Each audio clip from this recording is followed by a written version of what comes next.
Sea alabado Jesucristo y María su Santísima Madre, bienvenidos a Conservando la Fe. Hoy vamos a continuar hablando con la doctora Pilar Calva sobre este tema general que ha ayudado a mucha gente por los comentarios que nos han hecho a través del mismo canal. Hemos estado hablando primero de la esterilización de las mujeres, luego de otros anticonceptivos que las mujeres pueden usar, que se les ofrecen en los centros de salud, pero hemos hablado del daño que provocan en las mujeres, no solamente un daño físico, sino un daño psicológico y espiritual, y también hemos hablado de cómo la mujer puede recuperar su bienestar interior, aun si ya no es posible a veces recuperar o arreglar la parte del cuerpo que se mutiló. Es posible, con la gracia de Dios y con algunas ayudas humanas, recuperar la salud psicológica y espiritual. Hoy vamos a continuar con este tema y hablaremos de la esterilización del varón, de la vasectomía, y también hablaremos del tema de la paternidad responsable. Así es que les invito a que se queden con nosotros. Antes de recibir a la doctora en la pantalla, quiero pedirles que me ayuden dando unos clics a los botones de YouTube para que trabajen los algoritmos y así YouTube promueva este canal. Si ustedes dan esos clics, ayudan a que la plataforma de YouTube promueva los contenidos de Conservando la Fe cuando otros buscan en la plataforma los temas que tratamos aquí. Así es que si le das clic a suscríbete, YouTube va a promover este canal y el contenido de todo el canal. Si no lo has hecho, por favor, suscríbete ahora mismo, dale un clic a ese botón. Dale clic al botón que tiene el icono de la campanita para recibir notificaciones de próximos videos de Conservando la Fe. Si le das un like al video, al icono que tiene el dedo pulgar hacia arriba, vas a hacer que YouTube promueva el contenido de este video específicamente. Y si compartes, ayudas a que a más personas les llegue este mensaje. Estoy poniendo en pantalla las plataformas en las que pueden encontrar los audios de todos nuestros programas de Conservando la Fe. Busquen así, con ese título, Conservando la Fe, en esas plataformas que están en pantalla, para aquellos que les conviene mejor el formato de audio. Finalmente les estoy presentando en la pantalla las redes sociales a través de las cuales pueden seguirme. De manera especial les invito a que se den de alta por medio de WhatsApp al número que aparece en pantalla y también que se unan a nuestro canal en Telegram. Lo pueden encontrar como @conservando la fe en esa plataforma. Allí subo algunos mensajes de audio breves, ocasionalmente, sobre temas que no me alcanza a tratar aquí en el canal de YouTube, sobre cosas que están sucediendo en la iglesia. Gracias a todos por su confianza. Y bueno, finalmente ya tenemos a la doctora Pilar Calva aquí en pantalla. Doctora, muchas gracias por acompañarnos nuevamente. ¿Cómo se encuentra? Al contrario, muchas gracias, padre. Muy contenta. Justo voy regresando de la Arquidiócesis de Denver, capacitando casi 40 instructores nuevos para enseñar en los tesoros, que nos falta hablar todavía de la parte del tesoro, pero estoy de acuerdo, hay que terminar con el hombre que tiene una participación tan importante en este tema y que veamos que los hombres son una pieza clave en el amor esponsal también, ¿no? Que es con lo que quisiera también terminar. Excelente, muy bien. Pues un saludo a la gente que nos ve en este canal desde Denver. Yo tuve la oportunidad de servir allí en esa arquidiócesis por 2 años, ya hace un tiempo, pero encontré allí un muy buen ambiente católico, sólido, y me da mucho gusto saber que ese ambiente continúa y que ese interés por la doctrina católica continúa en esa arquidiócesis. Así es que un saludo y abrazo a la gente que nos ve en Denver, Colorado.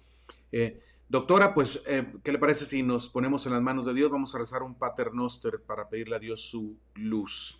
In nomine Patris et Filii et Spiritus Sancti. Amén. Pater Noster, qui es in celis, sanctificetur nomen tuum, adveniat regnum tuum, fiat voluntas tua, sicut in cielo et in terra. Panem nostrum quotidianum da nobis hodie, et dimitti nobis debita nostra, sicut nos dimittimus debitoribus nostris. Et ne nos inducas in tentación, sed líbranos a malo. Amén. Amén. In nomine Patris et Filii et Spiritus Sancti. Amén. Muy bien, Pues entonces vamos a empezar por la cuestión de la vasectomía, doctora. ¿Qué es la vasectomía? Así es, padre. Bueno, quedamos que los métodos anticonceptivos, que todos los artificiales son anticonceptivos, ¿sí? Tienen tres mecanismos de acción. Ese es el medio u objeto en un juicio ético. El primero es poner una barrera para que no se puedan encontrar el óvulo y el espermatozoide. Un ejemplo es el condón, el coito interrumpido, y ahí están los métodos quirúrgicos, entre ellos la del hombre. Otro método es desaparecer alguno de los dos actores que tienen que ver con la concepción, sea el óvulo, y entonces son los métodos que evitan la ovulación o dificultan la ovulación.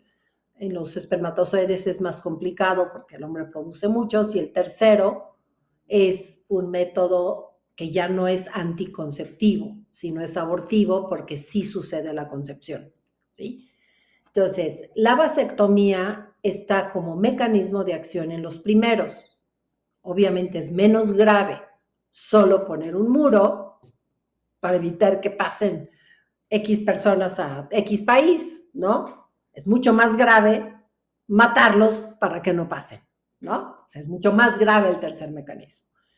Sin embargo, tanto la ligadura en la mujer, que se llama amarrar los trompas, ligar las trompas, salpingoclasia, ¿no? Oclusión tubárica bilateral, le van poniendo sinónimos para que las mujeres cuando firman no entiendan que firman, si es la verdad, se llaman eufemismos. En el hombre se llama la vasectomía. Entonces, el hombre es fértil todos los días de su vida a partir de la pubertad.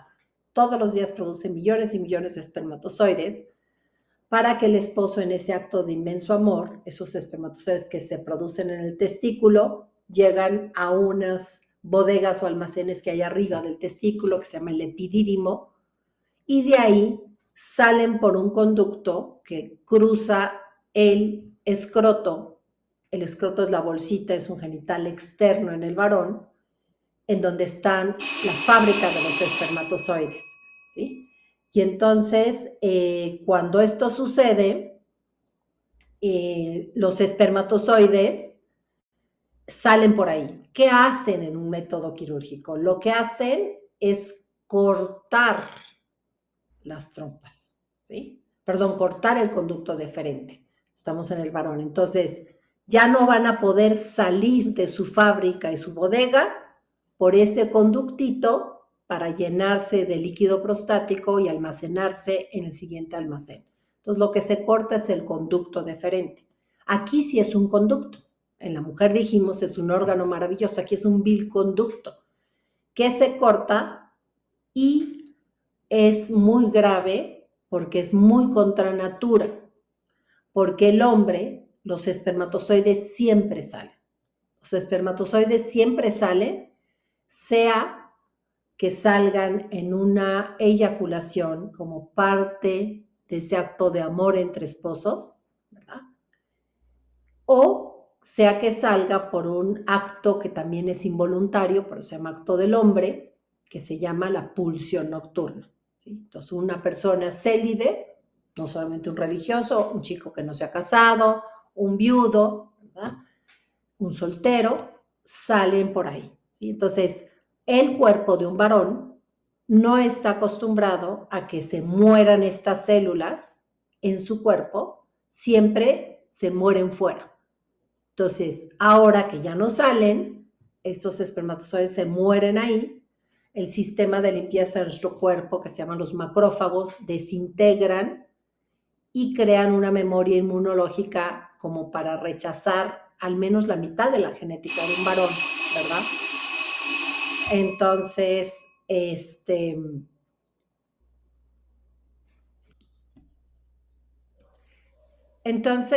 es un método de barrera, porque ya no van a salir los espermatozoides. Se va a dar la relación esponsal, pero va a depositar el hombre, el esposo, nada más líquido de la próstata, sin espermatozoides.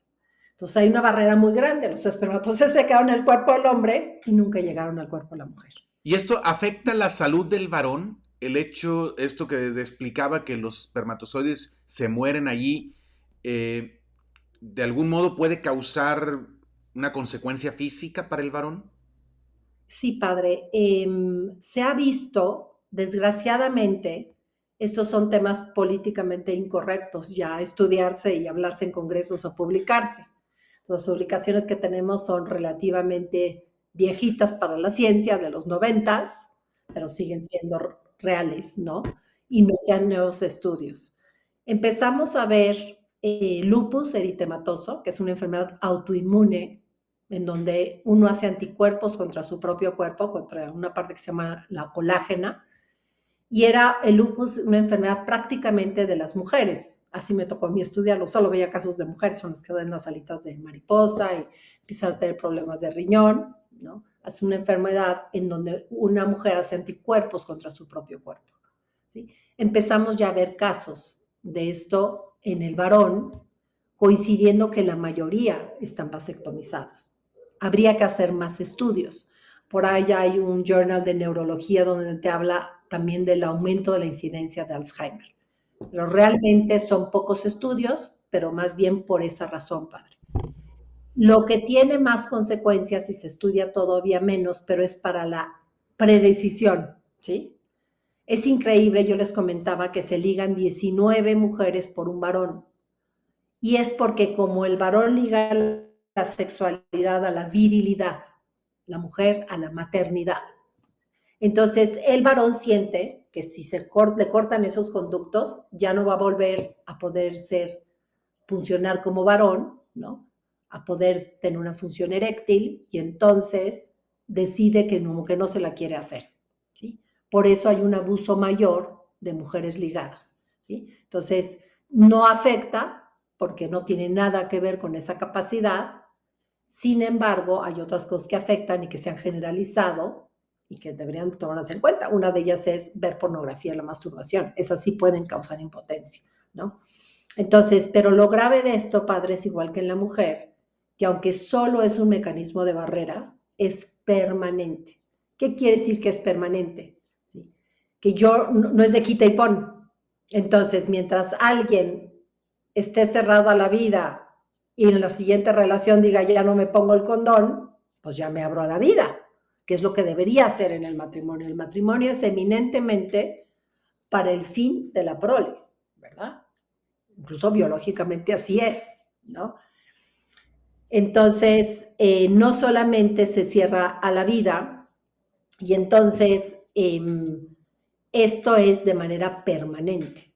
Como ya se cortaron los conductos, si alguien quiere enmendar y decir, ya me quiero volver a abrir a la vida, tendría que hacer lo que la mujer.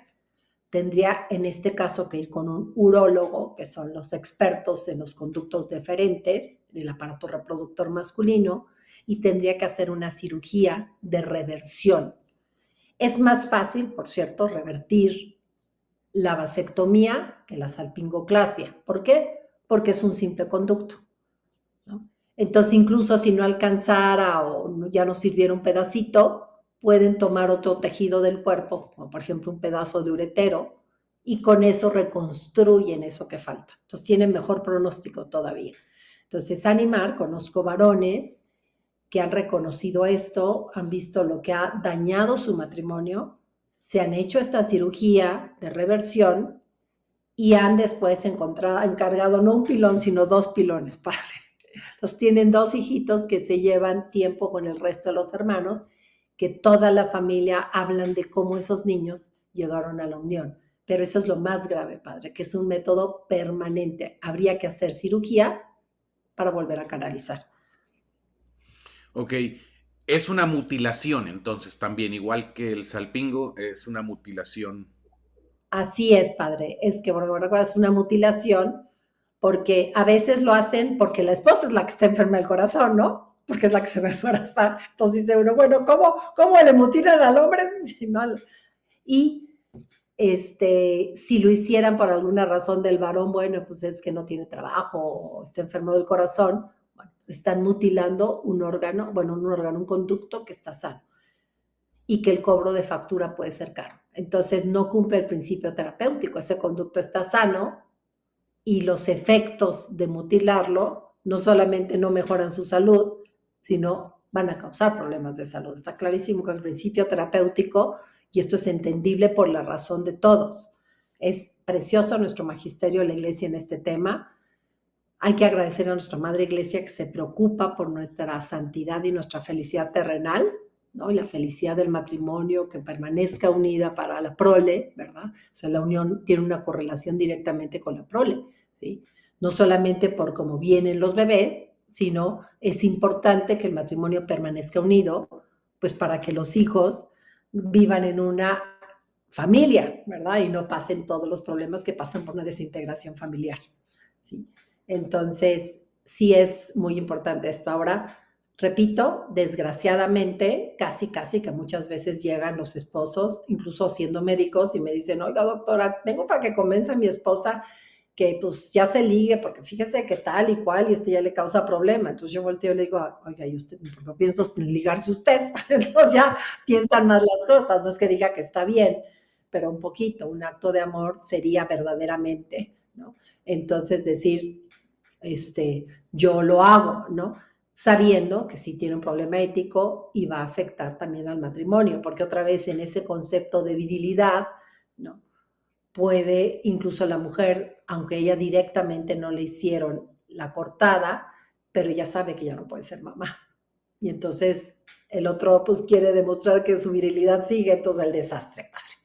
Pintada de cuernos, infidelidad y un tema gravísimo, ¿no? Sí, sí, en los comentarios, doctora, que hay en los videos anteriores, que por cierto aprovecho para que si alguien no ha visto los videos anteriores de la doctora, véanlos. Están en los últimos videos, ahí en la lista de videos que está en el canal, están entre los últimos. Llevamos varios programas hablando de este tema tan importante, pero hay muchos comentarios que yo agradezco de mujeres que tienen la confianza de poner allí para que todos vean su testimonio de cuánto han sufrido, o porque se esterilizaron permanentemente, o el daño que les ha causado el dispositivo intrauterino, o el daño a su matrimonio, el dolor que han sufrido cuando se han dado cuenta de que el dispositivo intrauterino causa abortos, que puede causar abortos, cosas así. Yo agradezco mucho el testimonio de estas mujeres, pero es verdad lo que usted está diciendo. A muchas les duele que ya no podrán ser madres nunca más. Les duele bastante. Tenemos un programa en el que hablamos de la sanación, de cómo puede la mujer sanar después de dar estos pasos. En este caso estamos hablando de la esterilización del varón, pero vemos que también puede causar un efecto en la misma mujer, un efecto al menos psicológico, espiritual, al saber ella que ya no puede ser mamá. Es interesante este Muchas comentario. ellas motivan al esposo a buscar ayuda en este tema, ¿no? Y me ha pasado que en algunos casos casi el esposo les dice, pues te voy a sufrir tanto en el tema que si quieres yo me lo hago, y la esposa lo empuja a hacerlo y después carga con una responsabilidad enorme. Y decirle, padre, que yo también agradezco esos comentarios y no solamente ayudan mucho a los demás, sino les ayuda a ellas mismas. Una vez que una mujer abre su corazón, que no es fácil, sobre todo hacerlo de manera pública como es así, ¿no? Ella sana porque ella tiene que pensar que todos esos hijitos de otros matrimonios que vengan por leer un comentario de lo que afecta y una mujer decida no esterilizarse o un varón, es una fecundidad espiritual para ella. Sí. Es difícil entender este concepto, quizás no los conozcan, quizás no los carguen, quizás no les digan tía, pero para Dios y para su corazón es muy importante que sepan que eso es lo que se llama la fecundidad espiritual, ¿no? Habrá hijitos gracias a que ellas abrieron su corazón y dijeron lo que les pasó. Entonces tiene un efecto muy reparador en ellas también. Sé que a lo mejor no lo hacen por eso, lo hacen por expresar su dolor, pero que Pero que te sepan, ayudan. quizás lo han sentido, que una vez que lo expresan, ellas sienten sanación en ese dolor.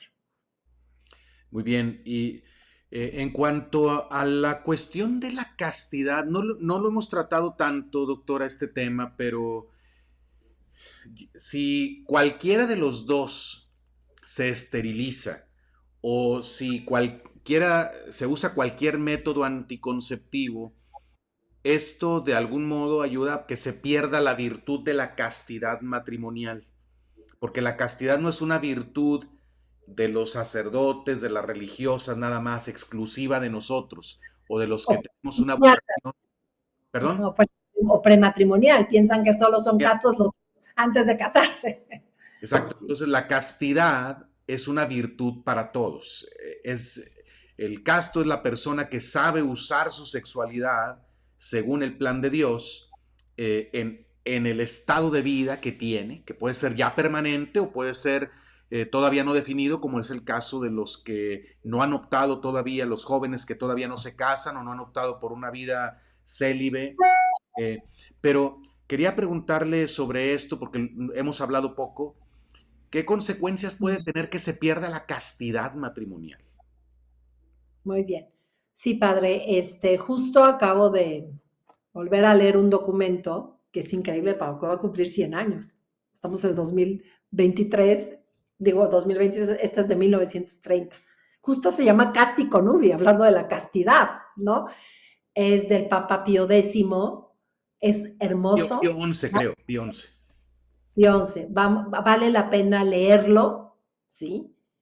Y apunta mucho allá y qué profético es, porque estamos hablando de hace 100 años, todos los temores era eso, y ese es justo uno de los temores que plantea ya Pío XI, ¿no?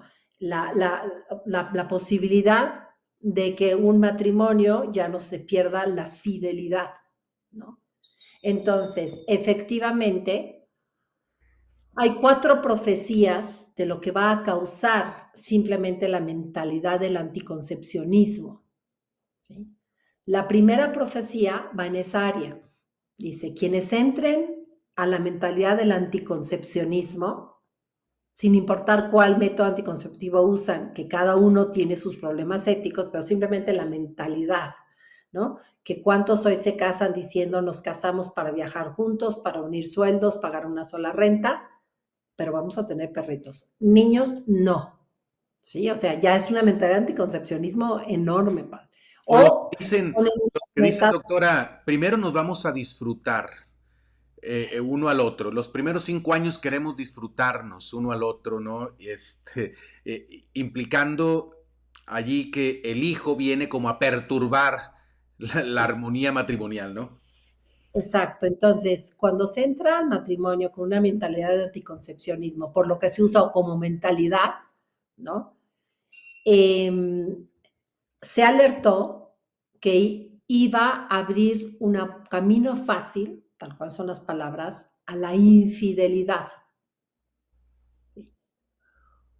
Esto sucede eminentemente porque se rompen con los anticonceptivos las 4 características del amor esponsal. Hay diferentes tipos de amor, ¿no? Hay el amor a los hermanos, el amor a los papás, que al menos son 2 y a veces la abuelita entra a ser como la mamá segunda porque es la que lo recibe del colegio, a los amigos, ¿no? Y a los enemigos también debería de ser, ¿sí? Y hay un amor que es el amor esponsal, que tiene características que lo diferencian del resto de los amores. Incluso uno puede tener varios novios, no a la vez, pero bueno, para eso es el noviazgo, para saber con quién me voy a comprometer, ¿no? Entonces, ¿cuáles son las 4 características del amor esponsal? El amor esponsal es humano. Esto lo hace radicalmente diferente al acto de aparearse o al coito, que esos términos deben aplicarse solo para los animalitos. Cuando un doctor dice, ¿cuántos coitos tiene al mes? Yo digo, disculpe, vine al veterinario, yo quería venir con un doctor, ¿no? Deberíamos de hablar de relación íntima esponsal, abrazo esponsal, porque hay una entrega no solamente del cuerpo, no solamente una parte del cuerpo para que haya perritos, sino se entrega todo el ser personal, es una donación de cuerpo y alma. Y la catequesis del amor humano es preciosa en ese sentido, ¿sí? Entonces, ¿qué pasa? El amor es humano, primero porque no es solo un instinto. Si nosotros redujéramos que este acto es solo para procrear, que la iglesia nunca ha reconocido eso, nunca ha dicho que solo sea para procrear.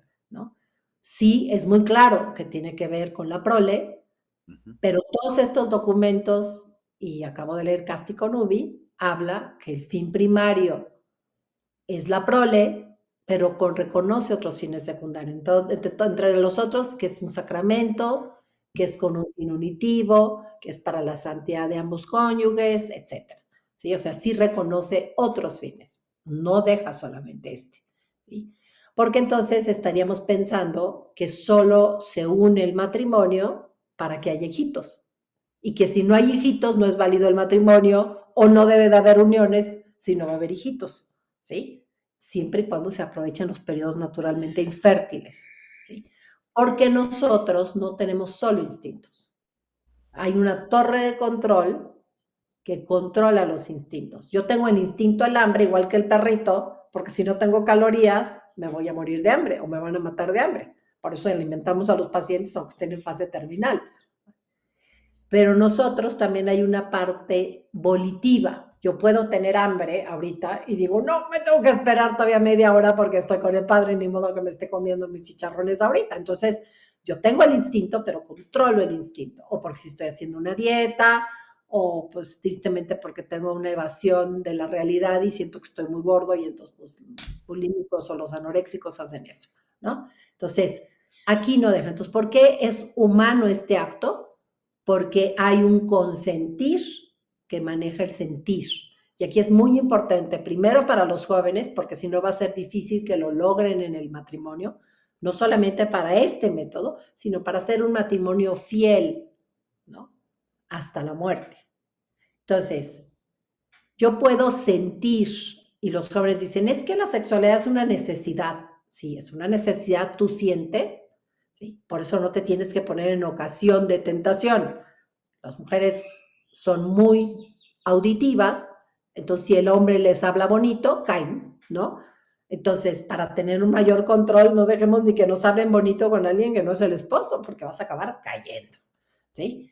Y el hombre es más bien visual, por eso la mujer no entiende qué tiene de malo, cómo se siente, o el largo de la falda, o del escote, etcétera, porque ella no le dice nada a lo visual. Un hombre se enciende con lo visual.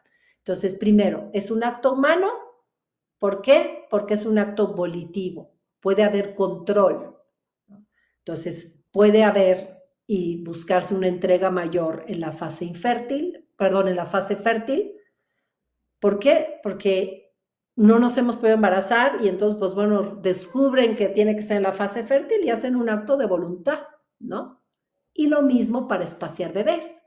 La mayor parte del ciclo una mujer es infértil, pues se da más la entrega esponsal ahí y así puede espaciar, ¿no? De manera con el ciclo natural el bebé. ¿Sí?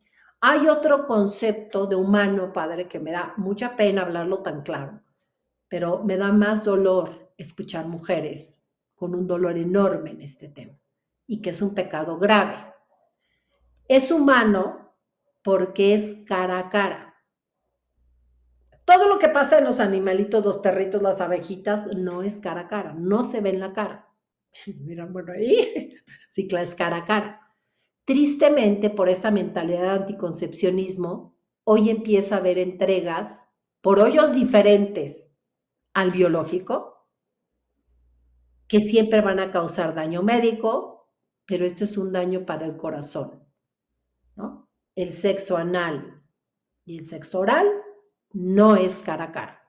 Por lo tanto, no es humano y no se vayan con el engaño, pero bueno, mientras pretendan que ahí no suceda lo que va a suceder, que es la eyaculación, sino sea después en el lugar correcto, ya no hay problema. No, padre, pero no, porque es un hoyito que no es para eso. Es como si yo me empiezo a meter el puré de papa en la oreja. No es para eso, aunque diga, bueno, pero después de metérmelo y dejar retacado, ya voy a abrir la boca, pues ya me causó problema acá. Entonces, no, es una trampa. Siempre el sexo oral y el sexo anal es incorrecto porque no es humano, no es cara a cara y lo más importante es una relación estéril y va a haber cobro de factura, ¿sí? Porque va a lastimar a la persona y eminentemente lastima a la mujer. Entonces es muy triste eso, ¿sí? ¿Por qué los anticonceptivos llevan a esto? Porque obviamente si yo uso la boca o el ano, el espermatozoide no se va a encontrar con el óvulo y otra vez que va a haber anticoncepción. Entonces, esto es muy triste porque se promueve a veces el abecedario justamente porque son relaciones estériles. Pero es más triste que en una relación varón-mujer y Bendecido. más aún sacramental se animen a hacer eso, padre. Pero cada vez abren su corazón mujeres en un dolor enorme.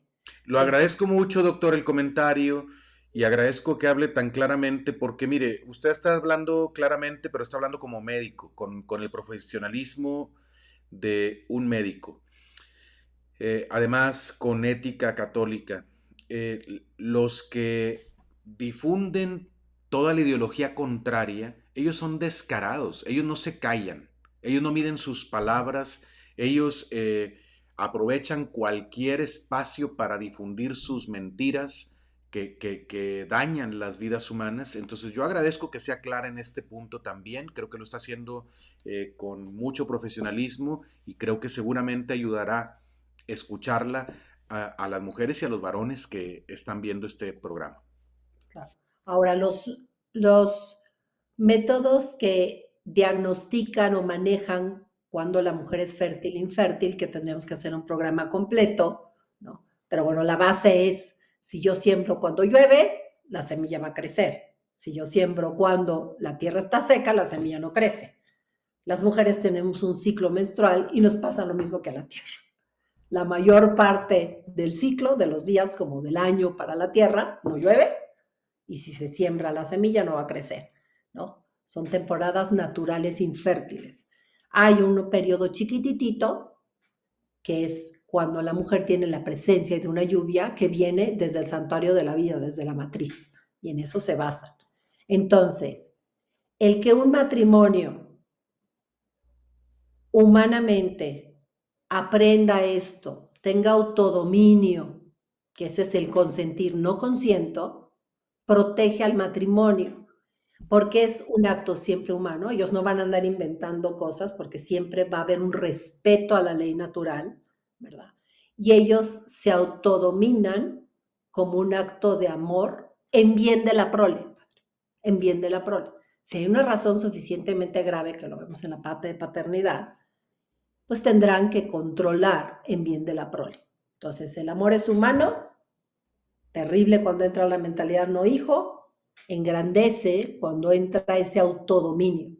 Segunda característica del amor esponsal, es un amor total. Lo vemos en la boda, ¿no? Ellos dicen, yo te acepto todo tú, hasta con tus pies olorosos. Yo les digo a las feministas, abran los ojotes. Si lo aceptas borracho, así va a ser toda la vida y ya lo aceptaste, ¿no? Si la aceptas perezosa y que nunca va a ser una cama ni pasar un trapo, así va a ser toda la vida, así la estás aceptando. Por eso es importante que se conozcan, ¿no? Entonces, cuando hay mentalidad de anticoncepcionismo, se hiere esa dimensión del amor esponsal. ¿Por qué? Porque yo le digo al otro, yo te acepto todo, tú me das tu fertilidad, a ver qué haces con ella, esa no la acepto. Entonces, el matrimonio está herido. Cuando uno tiene una visión de respeto a la ley natural, te dicen, yo aprecio tu fertilidad, tan la aprecio que me interesa conocer cuando eres fértil, que aprendamos, que la manejemos, etcétera. Entonces, el amor es humano, el amor es total, el amor es esponsal. Al ser total, como me entrego todo yo y el cónyuge se entrega todo él, ¿sí? No puedo entregarme a varios porque ya me entregué a uno en todo, ¿sí? Entonces viene la tercera característica, es un amor exclusivo y fiel. Exclusivo es solo contigo y fiel hasta la muerte. Cuando hay mentalidad de anticoncepcionismo, es más fácil que uno se eche una canita al aire o pinte el cuerno. ¿Por qué? Porque no se va a notar. Cuando alguien está tan acostumbrado a sacrificar el acto de amor más grande, lícito porque son esposos, ¿sí? Va a ser capaz de autodominar cualquier tentación. Es más, ni se va a poner en tentación. Y entonces la exclusividad es más fácil y la fidelidad también, porque autodominamos el acto de amor más grande. Entonces, un matrimonio que sigue un método natural autodomina la lengua, el portazo, la palabra hiriente, la amenaza.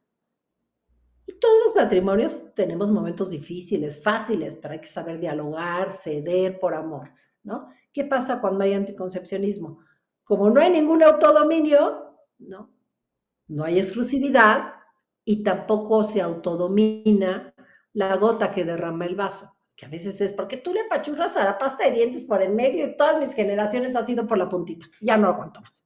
Es la gota que derrama el vaso, pero no puede ser que ni siquiera en un autodominio que sean 3/4 o tú tienes tu pasta y yo la mía o no sé, padre, ¿no? Doctora, Y la cuarta, quiero decir algo antes de que pase ahorita que está abordando este punto, me parece muy importante como sacerdote, y yo creo que seguramente otros hermanos sacerdotes también en este programa habrán tenido casos semejantes. A veces en confesión, en dirección espiritual, mujeres se acercan a uno y le dicen, padre, es que yo estoy tomándome la pastilla o usando tal anticonceptivo porque yo siento que tengo que estar disponible para mi marido siempre que él quiera, porque si no se va a ir con otra. Si yo no le doy lo que quiere, se va a buscar dónde.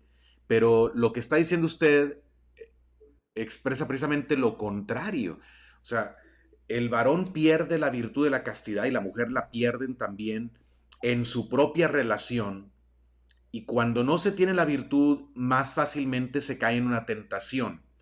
Yo a veces explico esto, una persona que no tiene orden en el comer, que come todo lo que se le antoja, el día que le ofrecen un pastelito extra, va a decir sí, ¿cómo no? Una persona que tiene más orden en el comer, que come a sus horas, no come entre comidas, come bien, lo que le hace bien a su cuerpo y todo, cuando le llega una tentación de esas, más fácilmente dice, no, mira, gracias, ahorita yo ya comí o voy a comer más tarde, estoy bien.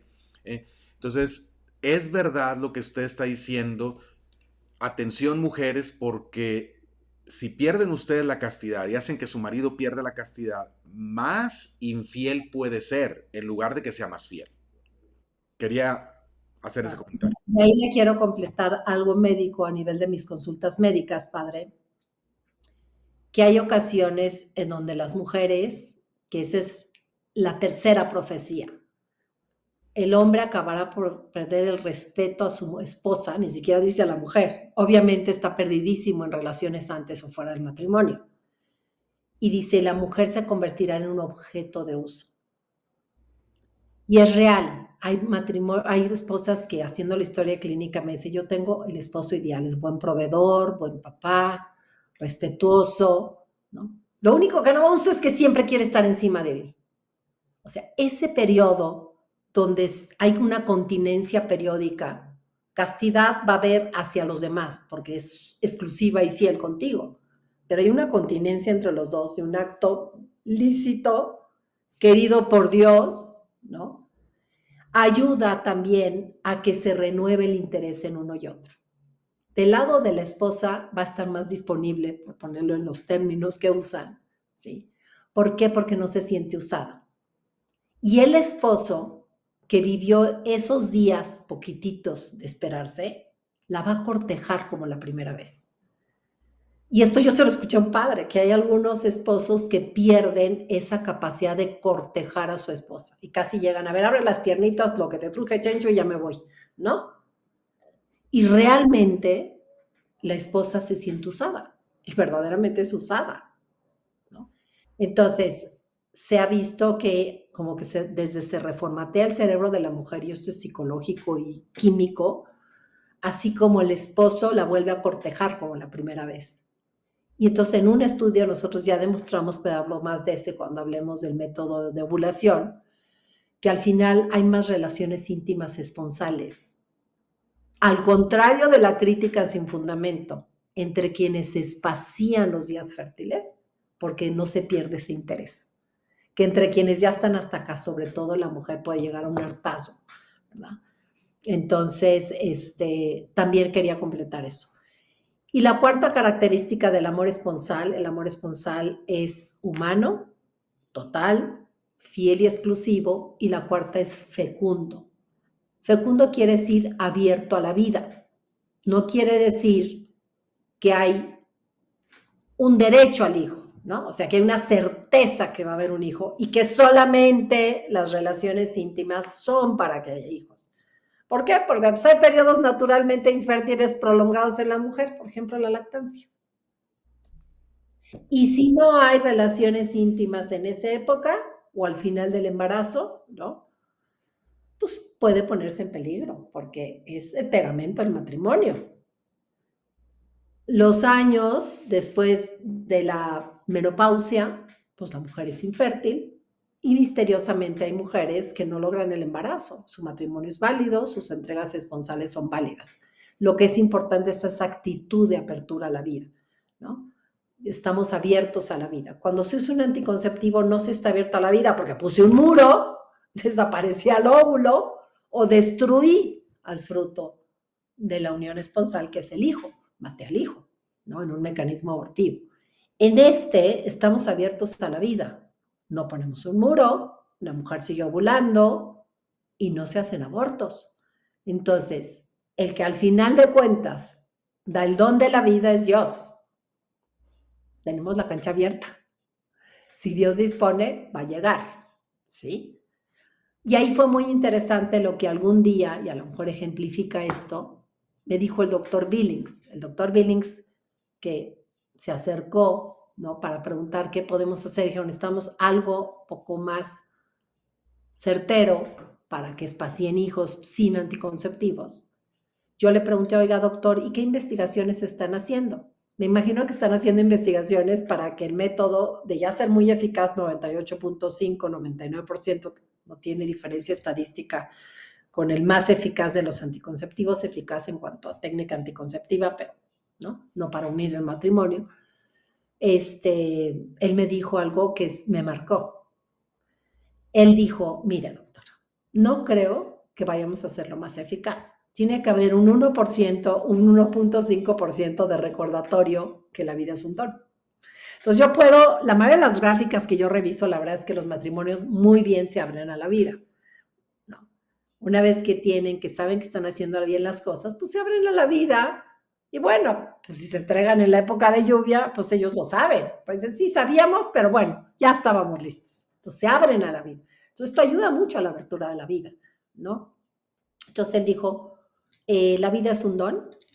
Entonces, pero sí he visto poquititas gráficas que uno dice, no tengo explicación. La instrucción la siguieron perfecto.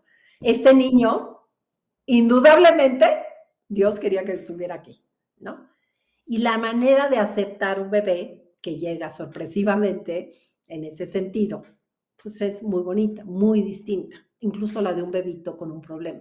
En la mentalidad anticonceptiva como que todo lo quieren controlar y bueno, lo que menos quieren es un bebé con un problema, ¿no?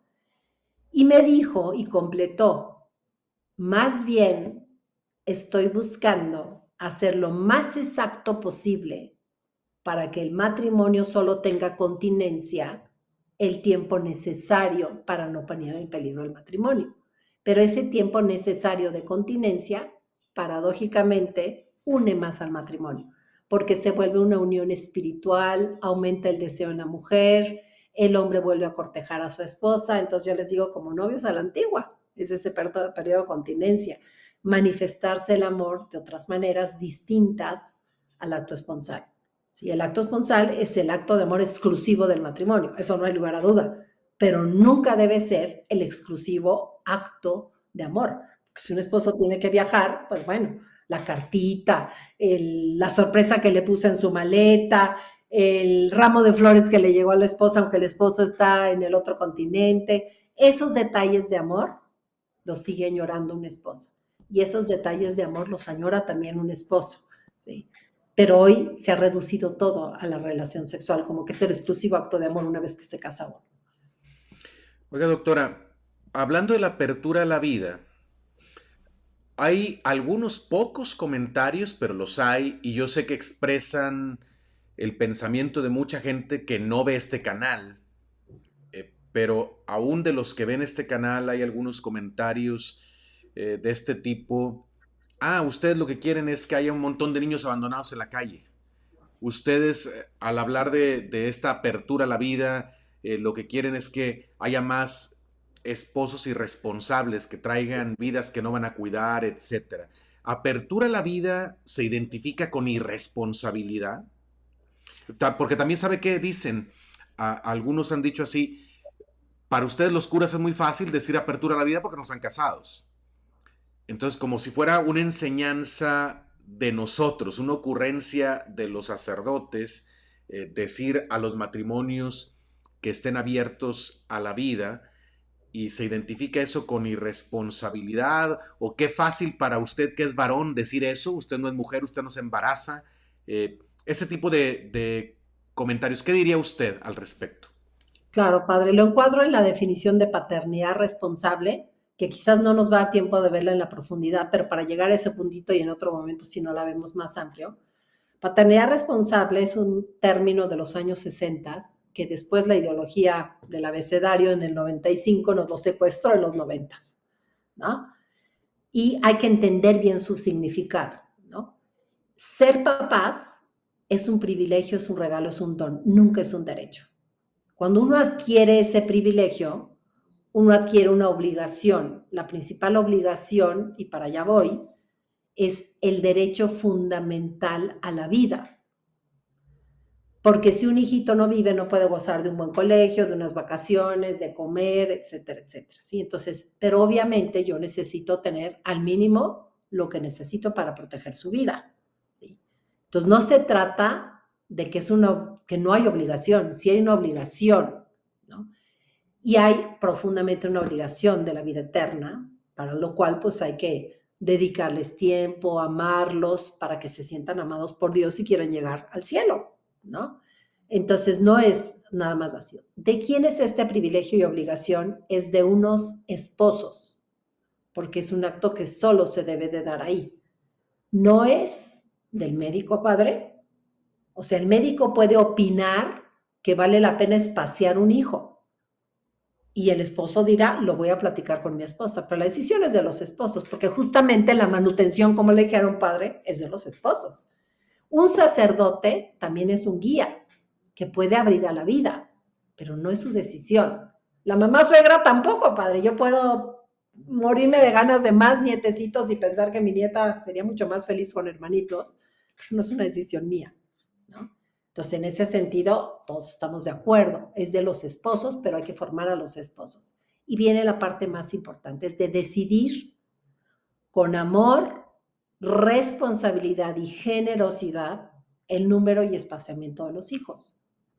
¿Quién? Los esposos, que por cierto es una garantía constitucional, es la cuarta garantía constitucional, ni más ni menos. Ahí no está el derecho al aborto. Eso no es cierto.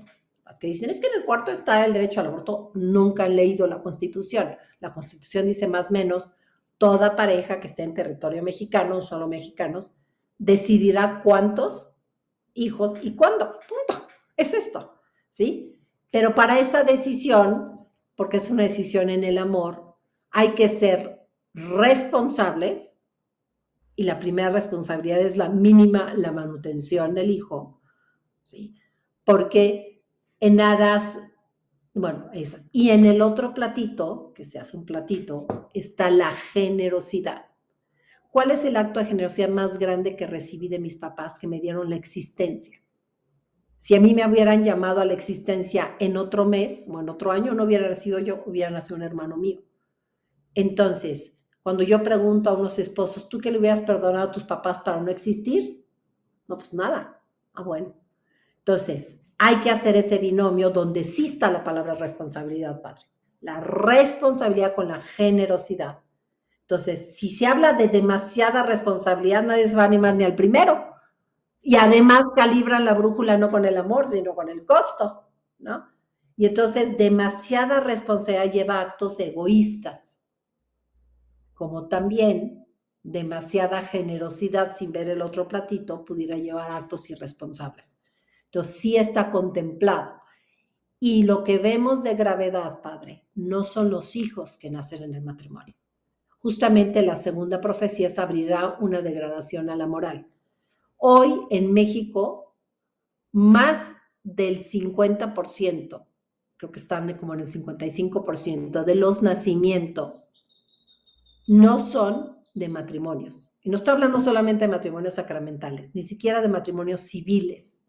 Son de uniones fugaces, donde el niño va a estar muerto de hambre, y no solamente de hambre física, de hambre espiritual, ¿no? Son esos niños de las coladeras. Cuando hay una buena integración familiar, pues el frijol se tendrá que dividir más, habrá que sembrar más grande la milpita o lavar coches un día más, ¿no?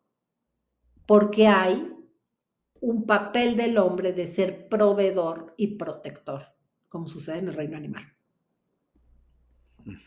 Sí, muy interesante esto. Eh, También es importante esta cuestión de la castidad, hablarle a los jóvenes. Yo pienso que la revolución sexual es la revolución que ha causado más víctimas en la historia de la humanidad. Víctimas asesinadas por el aborto, porque esa es consecuencia de la revolución sexual. Pero estos hijos, que muchos nacen sin saber quién es su papá, lamentablemente, y eso no creo que sea de sentir bonito, creo que ha de ser una cosa que duele toda la vida, el no saber quién es tu padre, no conocerlo. Eh, Estas mujeres también abandonadas, este, eh, porque bueno, tuvieron una relación sexual con un varón que fue irresponsable, una relación que no debía haber sido, porque no había matrimonio, y luego fueran abandonadas. Yo sé que muchas de estas mujeres son héroes que después de ese error luchan por sacar adelante a sus hijos, pero están solas. Son víctimas también de la revolución sexual. Esas mujeres, eh, pues valientes que están enfrentando la vida, que son mamás solteras, que no abandonaron sus hijos, el que los abandonó fue el varón. Esto es terrible, pero son víctimas de la revolución sexual también esas mujeres y esos niños. Eh, es una revolución que tiene víctimas silenciosas, no solamente los que se murieron, sino los que siguen vivos, pero toda la vida van a sufrir por actos de otros, actos sexuales que no debieron ser nunca. Entonces, qué bueno que está mencionando esto. Así ¿Algo es, más padre. sobre paternidad responsable que nos pueda decir? Sí, la última parte entonces es el privilegio de ser papás y los papás adquieren una obligación, aunque no sean matrimonio, deberían ser matrimonio, pero una relación fugaz, el papá de ese niño tiene una obligación, la mamá de esa niña, de ese niño tiene una obligación con el niño, aunque entre ellos no tenga nada, ¿no? De unos esposos de decidir el número y espaciamiento de los hijos con amor, generosidad y responsabilidad, utilizando un medio que sea éticamente correcto. Ya hablamos la primera parte de todos los medios o objetos que no son correctos, porque van contra la natura, ponen una pared, desaparecen al óvulo o desaparecen al fruto de la concepción, al hijo, ¿sí? Entonces quisiéramos en otro momento poder hablar, porque es largo, de cuáles son esos medios éticamente correctos para lograr esa paternidad responsable, para sí ser responsables. Entonces, quien hace un comentario a la ligera, decir, si no permiten esto, quiere decir que quieren que haya niños en las coladeras y 20 niños de 20 papás diferentes en una mujer que se encuentra en situación de miseria. No, al contrario.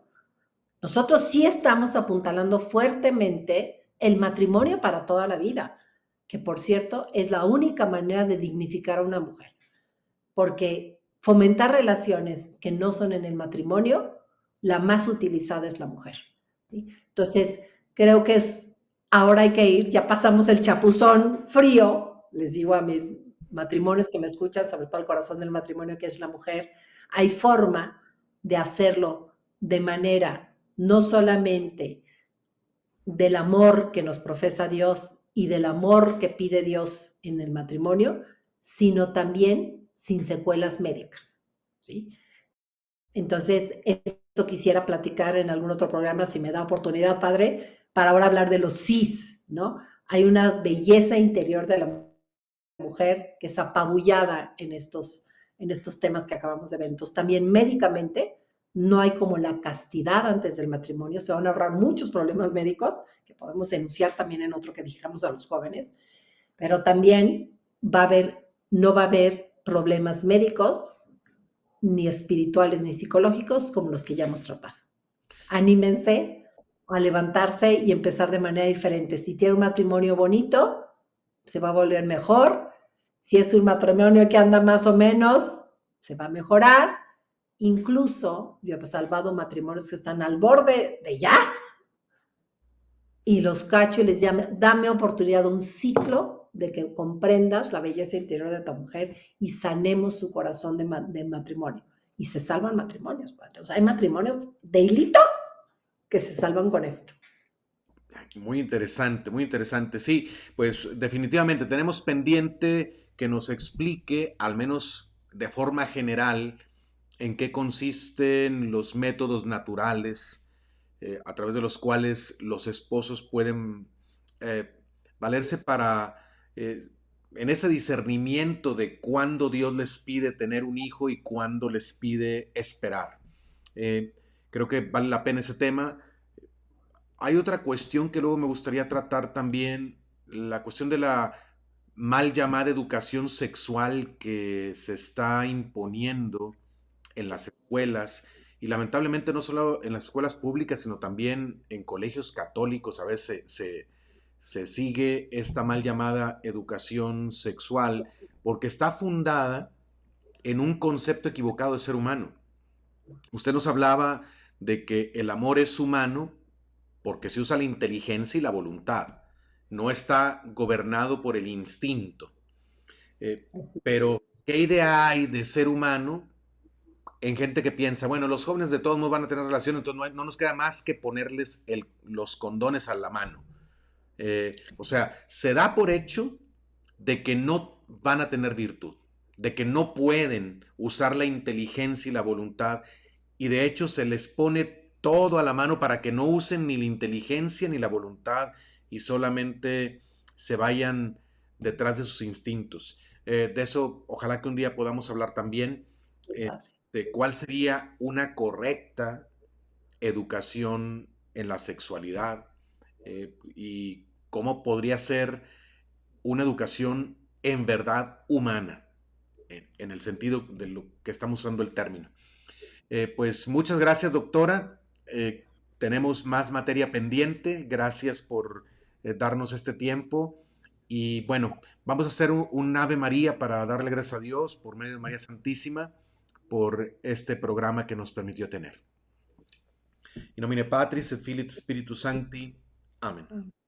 Ave Maria, gratia plena Dominus tecum, benedicta tu in mulieribus et benedictus fructus ventris tui, Iesus. Santa María, Mater Dei, ora pro nobis peccatoribus, nunc et in hora mortis nostre. Amén. Amén. In nomine Patris, Filii et Spiritus Sancti. Muy bien, Muchas pues gracias. gracias, doctora, gracias a todos ustedes por su atención. Les deseo a todos que Dios los bendiga y les recuerdo, conserven su fe. Hasta la próxima.